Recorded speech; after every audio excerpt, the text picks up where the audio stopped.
ચાલો પ્રશ્ન નંબર 7 ની વાત કરીએ.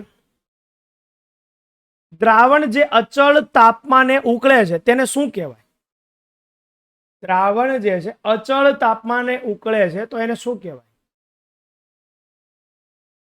તો જોજો, જ્યારે કોઈ પાત્રની અંદર તમે દ્રાવણ બનાવ્યું અને એને કારણે માની લો કોઈ બાષ્પ આવી, રેડી, બંને ઘટક માની લો બાષ્પશીલ છે, તો આ થઈ ગયું પી ટોટલ, બરાબર, is equal to P1 plus P2.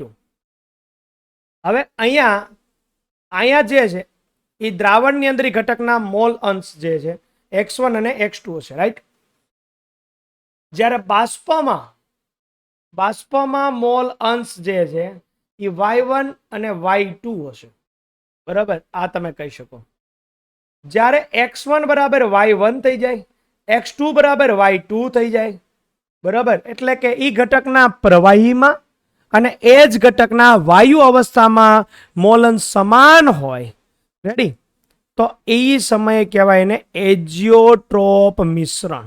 શું કહેવાય ભાઈ? એજિયોટ્રોપ મિશ્રણ કહેવાય. આ ખબર પડી કે એજિયોટ્રોપ મિશ્રણ.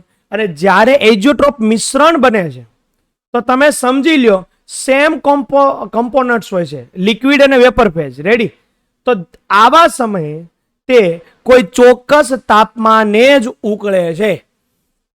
એજિયોટ્રોપ બની ગયું એટલે કોઈ ચોક્કસ તાપમાને જ ઉકળે, એને કહેવાય એજિયોટ્રોપ. એટલે આવશે 1.